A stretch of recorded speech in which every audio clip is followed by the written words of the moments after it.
Today, we're going to be discussing ancient India and other parts of Eurasia. And the first thing you need to know about ancient India is that those people like to fuck. All right, that's what they did. They are all about the Karma Sutra. And I mean, look at some of these chicks, dude. These chicks are freaking banging, man. I mean, look at this one. Look at her. Look at them titties. Holy shit. Let's be real, people. How'd you like to be this fucking guy right there? Yeah, that's fucking right. You know you would love it.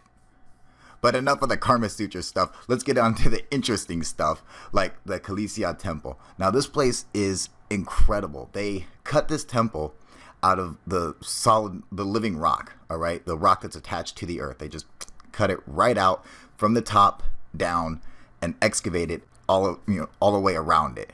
So, and this is what you're left with.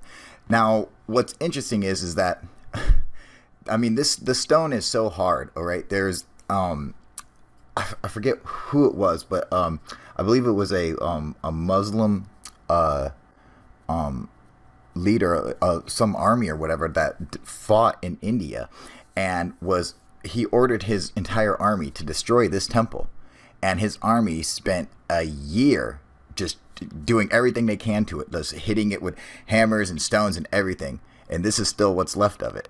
I mean, they barely scratched the fucking thing. It was just too hard for them to destroy until finally they had to give up on it. They're just like, fuck it, It was just too strong. I mean, and that's just them not trying to be all precise, but just hitting it with shit, So I imagine the guys who actually chiseled that incredible architecture out of the rock. I mean, that's insane. Now, this is the Ajantu cave system. Now, this place is incredible, man. Cut right into the solid side of the cliff, right into the rock. I mean, doesn't it remind you of Darren, like the inside of it and everything? And there they have a giant sleeping Buddha in one of the Jain caves or whatever. I mean, it's incredible. And what's cool is having all the giant Buddhas from around the world. I mean, they're everywhere. You guys might not know this, but they literally are all over the planet. These giant Buddhas. This one's in China. It's one of the biggest. I mean, they have these giant Buddhas just all over the world in places you're just not even expecting. Look at the size of this one, dude. This is a sleeping Buddha. I mean, look at the size of that head. Is that incredible or what? Look at that fucking toe. How'd you like to get that foot up your ass? These things are so cool, man. I would love to see one of these in person. Well, why do they always do that? It's they're like, oh yeah, we need to make a giant Buddha for some reason. Let's go ahead and do that. Now, the Bamiyan Buddha, this was really sad because this was in Afghanistan. See, even Afghanistan has them. Isn't that weird? The Taliban ended up destroying the Bamiyan Buddha in 2001. How shitty is that? And the same thing's happening to the temples in Syria, too. Goddamn fundamentalist extremists, man. I mean, look at this beautiful artwork and everything. Totally gone now. Watch what they do. Just blew it up. Look at that. Is that sad or what? They're yelling Allah Akbar. Like it was their enemy. It was a fucking piece of rock, dude. But it's funny? You know how long it took them to destroy it? They shot it with rockets from planes, with bazookas, everything. It took them... They finally had to drill holes in it and just load it with dynamite because it was so incredibly hard. And yet these ancients carved it in there. Next, we want to get into Vimanas. Now, just to be clear, these are true Vimanas right here. That's what a Vimana is. It's a building. It's a style of architecture. It's a shape, a pyramidal type shape, and that's why the flying Vimanas look very similar to those buildings, because that's exactly what they come from. But when you get to now, when you're talking about flying Vimanas or flying chariots, the first one that they speak about is a Pushpaka Vimana, and this was in Sanskrit text or whatever, that the demon king Ravana. He actually stole it from Lord Kubra, and it was returned to him by Rama.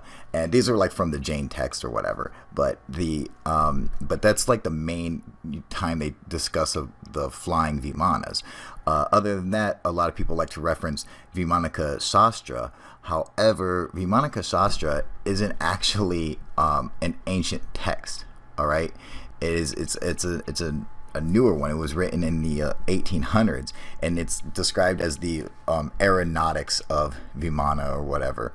However, anyone who knows anything about aeronautics knows that the book doesn't make any sense. It's complete crap. And not only that, but the guy said that he was given this information by Bhattavaya. It was just like a sage who lived like 10,000 years ago or whatever. So I mean, like, you know, so he was channeling this book. You get it? Like, that's just, you know, it was like written in the 1800s and stuff too. But a lot of people like to reference that. However, it doesn't really have anything to do with the ancient Vimanas. I mean, technically, even this dude right here could be considered a Vimana, all right? Because gods could ride him as well and fly through the sky as a big golden mechanical bird and shit like that. Isn't that a cool looking fucking statue? I think it's bad as hell, man. I forget his name. He was like a badass or something. It's weird how like India always has like shows like these hybrids of people and animals, like the Nagas, which are like a mix between humans and snakes, or humans and cobras or whatever, which is really cool. And I mean, they have like monkey man and like dog man, and this is fucking weird, man. And there's also a lot of depictions of them even like having sex with animals and shit. Like it's a weird fucking culture. I mean, they like to fuck, I guess, anything apparently. Next, we come to Mohenjo-Daro, the Mound of the Dead. Now, this city was discovered in the 1960s or whatever, but it was spoken about in the Mahabharata. So, you know, thousands and thousands of years ago, supposedly a great war took place here. But what's interesting is some of the stuff that you find there. Like, they find skeletons throughout the entire, like, this one section, they're just laying in the streets. Look, some people are like holding hands and stuff. And what's cool is that, or what's interesting anyway, is that these skeletons are some of the most irradiated skeletons ever found on Earth. Also, you find pieces of vitrification everywhere. That's where the stone has literally turned into glass because of fusion. But you know, they think that maybe there was a nuclear war or something like that. But what's interesting is that that's what it's like spoken about in the Mahabharata, where they used like the Brahma weapon, which was created by Lord Brahma, and it was supposed to be a weapon that was like as bright as 10,000 suns, and it would knock down forests and everything, and it would turn the after effects would turn people gray, and their hair and fingernails would fall out, stuff like that. What I think's cool is that if you look at some of the Sanskrit writing, it really reminds me of ancient Mesopotamia and the Sumerians. So it's like there's obviously some kind of connection there because they look so similar. But then look at that. That's from ancient India, and this is a depiction of Gilgamesh. All right, and Gilgamesh and that, you know, these Sanskrit drawings from ancient India show the same thing. This person holding two lions.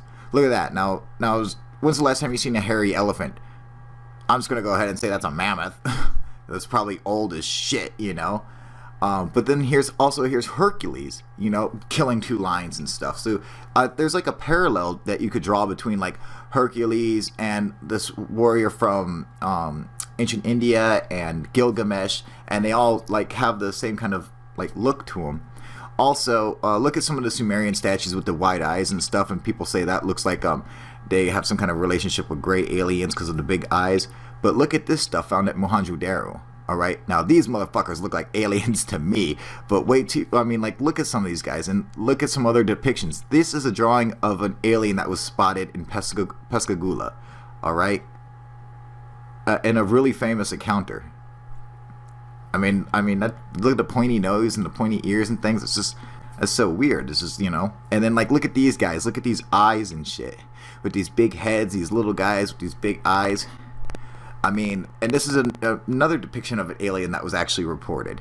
With the pointy nose and the big round eyes like that. I mean, is that crazy or what? Now, although these figurines might have some similarities between, like, this one alien, there's another civilization that has it even closer. And where's it come from? Turkey. Of course, it always fucking leads back to Turkey. What do you fucking know? A few days ago, I was supposed to have a debate with another YouTuber by the name of Coast to Ghost on the validity of Secure Team 10. And we ended up talking and bullshit and trying to set up a debate, but he was on a different time than me. I think he's like in New York time and I'm on Washington. It was really different. Then we ended up just bullshitting. Then we ended up just like talking and being cool. So he ended up just turning out to be fucking really, really cool. And he even sent me this pic. Take a look at this, you guys. Look at that. Isn't that cool? He said, wrote, Coast to Ghost, NYC. Yeah, NYC. Congrats on 3,000 UFO Kyle proof. Look at that shit, dude. And look at this fucking tattoo of his aliens and shit, dude. I'll put a little crop circle up around his forehead to make him a little UFO proof alien, dude. I'm going to go ahead and do that right now. All right. Straight up, thank you, Coast to Ghost. I appreciate it, dude. Awesome picture. Kick-ass fucking tattoo. I love it, brother. That's the shit. All right. I'd also like to give a shout out to Rain Days. We've been feuding back and forth for a while, going off, and sometimes the trolls, like, I end up actually really liking. So, like, this is just funny. He says, okay, first off, I don't think you are not intelligent or that you know nothing about the subject matter. And on that note, if you want to make a crusade on truth and disinformation, please do. I will be behind that 100%. Okay. And I'm just like, I just found it funny because I'm like, laugh out loud.